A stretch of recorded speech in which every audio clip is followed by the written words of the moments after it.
அம்மையார் கனிமொழி இந்த அண்ணா பல்கலைக்கழக அந்த பாலியல் வன்கொடுமைக்கு, பொள்ளாச்சி பாலியல் துயர கொடுமைக்கு நாடங்களும் 9வது படிக்கிற பிள்ளைய 4 வாத்தியார்கள் சேர்ந்து கற்பமாக்குனாங்களா, அதுக்கு வாய் திறந்தது தங்கச்சி ஸ்ரீமதியுடைய படுகொலையில். அதில் அந்த கொலையில் அந்த சாவில் என்ன, அதுக்கு கருத்தென்ன? மனநலம் பாதிக்கப்பட்ட பெண்ணை 8-10 பேர் சேர்ந்து வன்புணர்வு செஞ்சானே, அதில் உங்கள் கருத்தென்ன? தினந்தோறும் பள்ளிக்கூடத்துக்கு போகிற பிள்ளைகளை ஆசிரியர் தாளாளர்கள் துன்புறுத்துவதில் உங்கள் கருத்தென்ன தம்பி? 3 வயது குழந்தைய மயிலாடுதுறையில் ஒருத்தன் அது வன்புணர்வு செஞ்சு கண்ணு கட்டி மண்டையில் அடிபட்டு கண்ணு சிதைஞ்சு போயிருக்குது, அதில் உங்கள் கருத்தென்ன? அப்போல வாயில் என்ன இருந்தது?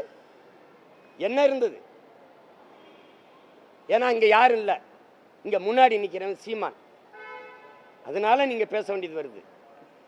நடுங்குறீங்க, என்னை பார்த்து என்னை எதிர்கொள்ள முடியல. நான் எடுத்து வைக்கிற அரசியலுக்கு தான் பதிவு. இதே காங்கிரஸ் கம்யூனிஸ்ட் கட்சி ஒரு உண்ணி மாதிரி இந்த ரத்தத்தை, இந்த திராவிட பன்னிகளின் ரத்தத்தை குடிச்சு நிற்கிறீங்க. பேச என்ன தகுதி வச்சிருக்கிறீங்க? மும்மொழி கொள்கையில் காங்கிரஸ் கம்யூனிஸ்ட் நிலைப்பாடு என்ன? புதிய கல்விக் கொள்கையில் உங்களுடைய உங்களுக்கு நிலைப்பாடு என்ன? ஏற்கிறீர்களா எதிர்க்கிறீர்களா? உங்களுக்கு என்ன நிலைப்பாடு இருக்கு? அங்கே கருத்து என்ன இருக்கு? கச்சத்தீவு மீட்பில், காவிரி நதிநீர் உரிமையில், முல்லை பெரியாற்று நதிநீர் உரிமையில் உங்கள் நிலைப்பாடு. கேரளா அங்கிருந்து வந்து குப்பையை கொட்டிட்டு போகுது, அதில் உங்கள் நிலைப்பாடு. மலைகளெல்லாம் வெட்டி கல்குவாரி கற்களாக ஏற்றுறதுல உங்கள் நிலைப்பாடு எதுவுமே இல்லை. தேசியனங்களின் உரிமைக்கு நிற்காதவன் கம்யூனிஸ்டே இல்லை. நீ கம்யூனிஸ்டே இல்லை, உனக்கு கருத்து எங்க இருக்குது? கம்யூனிஸ்ட் எங்கே இருக்கா? எல்லாம் கார்பரேட் முதலாளிகள் ஆயிட்டீங்க. நீங்கள் எப்பவும் போல கம்யூனிஸ்டாக இருக்கிறது உங்களுக்கு கௌரவம், உங்களுக்கு பெருமை, உங்களுக்கு மதிப்பு. தேவையில்லாமல் குறுக்க வந்து கருத்து சொல்லிட்டு கூடாது. எதில் கருத்து சொல்லியிருக்கீங்க? இதில் சொல்கிறீங்க. எவ்வளோ பெரிய பிரச்சனை ஓடிச்சு அண்ணா பல்கலைக்கழகத்தில். அப்போலாம் அவங்க வாயில் என்ன புண்ணு இருந்ததா, புற்று இருந்ததா? எங்கே போனீங்க?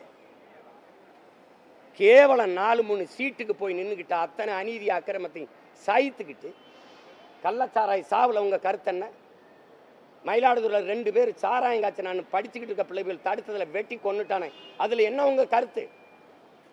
இதே மாதர் சங்கம் பிப்ரவரி இந்த 28 தொடர்ச்சியாக நடக்கிற 26 இடங்களில் பாலியல் கொடுமை நடந்திருக்கு. அதை எதிர்த்து போராட வந்த மாதர் சங்கத்தில் முன் எச்சரிக்கை நடவடிக்கைன்னு கைது செஞ்சு வச்சதில் உங்கள் கருத்து என்ன? இப்போ வாய் எங்கே இருந்தது? ஏன் பேசலை? வீட்டு காவலில் கைது பண்ணி வச்சுருந்தாங்களே கம்யூனிஸ்ட் தோழர்கள், மூத்த தோழர்கள் எல்லாம், அதில் உங்கள் கருத்து என்ன? ஏன் போராட நீ அனுமதிக்கல? அண்ணா பல்கலைக்கழகத்தில் பாதிக்கப்பட்ட பெண்ணுக்கு போராட வந்த என்னையை, அம்மா சௌமியா அன்புமணியை, அம்மையார் குஷ்பு அவர்களை நீ எதுக்கு தடுத்து போராடவே விடாமல் இது கைது பண்ணி உள்ள வச்ச? அப்ப அரசு குற்றவாளி, அரசு குற்றத்தில் சம்பந்தப்பட்டிருக்கு. அதனால நீ போராட அனுமதிக்கல. இதுக்கு வாய் திறந்து கருத்து பேசிட்டு இருக்கிற நீங்கெல்லாம் எத்தனை நாளைக்கு பேசிடுவ?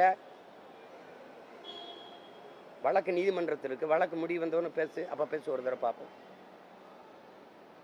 அரசியலாக நான் எடுத்து வைக்கிற கருத்துக்கு இப்போ நான் கேட்குறது, புதிய கல்விக் கொள்கையில் கம்யூனிஸ்ட் காங்கிரஸின் நிலைப்பாடு இல்லை.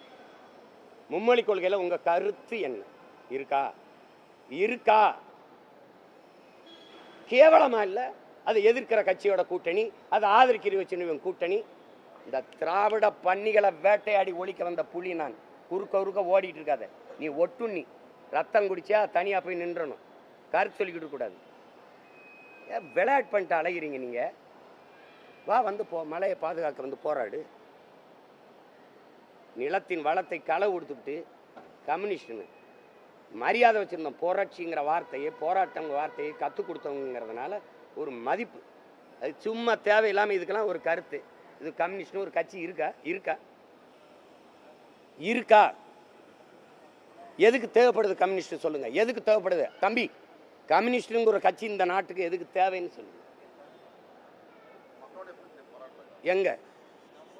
எந்த மக்களின் பிரச்சனைக்கு போராடி இருக்கு? எந்த மக்களின் பிரச்சனை? ஆசிரியர் பணிக்கு எழுதிட்டு 14,000 ஆசிரியர் பணி நியமனத்துக்கு காத்திருந்து போராடினானே, அப்போ வந்தீங்களா?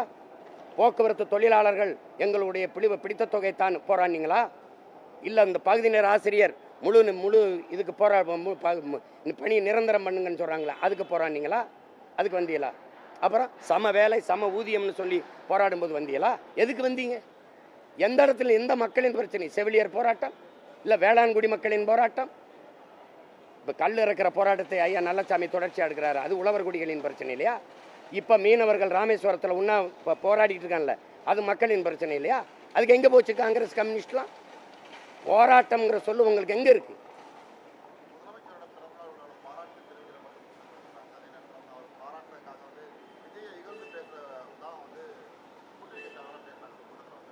பயம்தான்.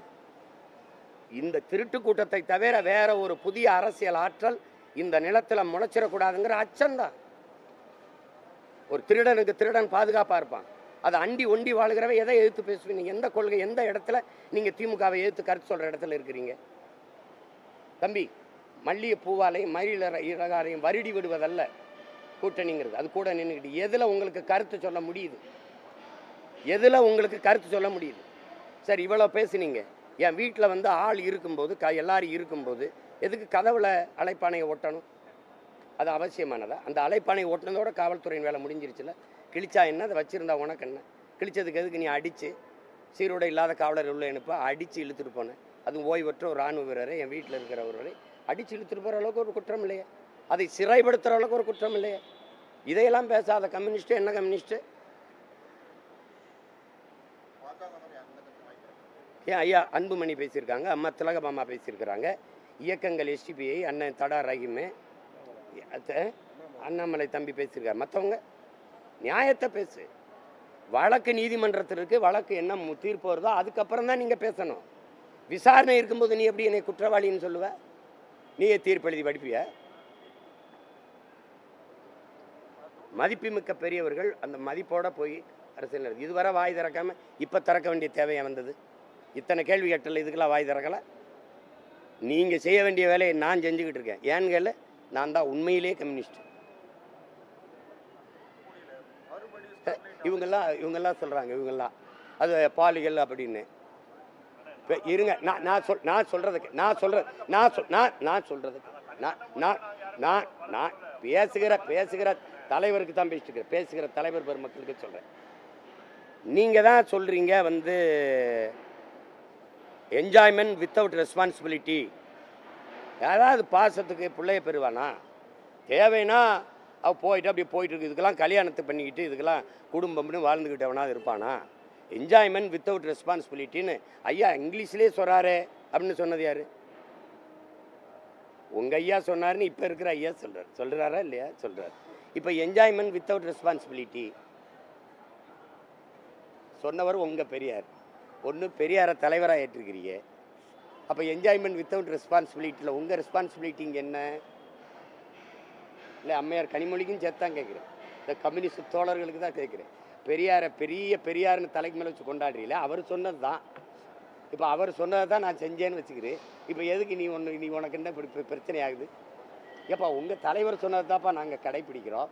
அதில் உங்கள் கருத்து என்னப்பா? என்ன விளையாட்டு பண்ணிருக்கேன்? நாங்கள் திருப்பி ஒவ்வொன்று நான் பேச ஆரம்பிச்சேன்னு வச்சுக்கிறேங்க, நீங்கள் வெளியில் நடமாட முடியுமான்னு பாருங்க. அமைதியாக போங்க, அமைதியாக போங்க.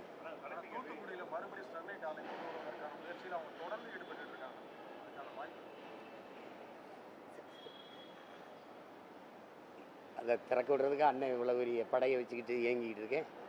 தேர்தல் அரசியல் வெற்றிலாம் எனக்கு 4ஆம் பட்சம். என் நிலமும் என் வளமும் என் மக்களின் நலமும் தான் எனக்கு முக்கியம்.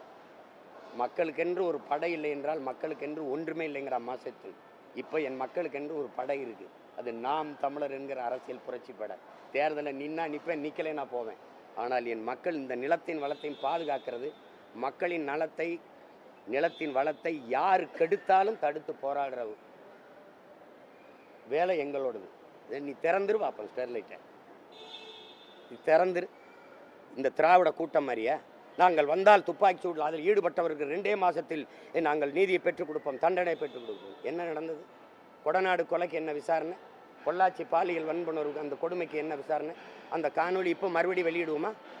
கதறி அந்த தங்கைகள் துடிச்சதெல்லாம் பார்த்து அப்போ கொந்தளிச்சியில. அப்போ நாங்கள் வந்தால் 2 மாதத்தில் எல்லாத்தையும் தீர்ப்பண்ணி நீதியை நிலைநாட்டுவோங்களே. இப்போ ஆட்சியை முடிய போகுது, 5 ஆண்டாக போகுது. ஏன் ஒன்றும் செய்யலை?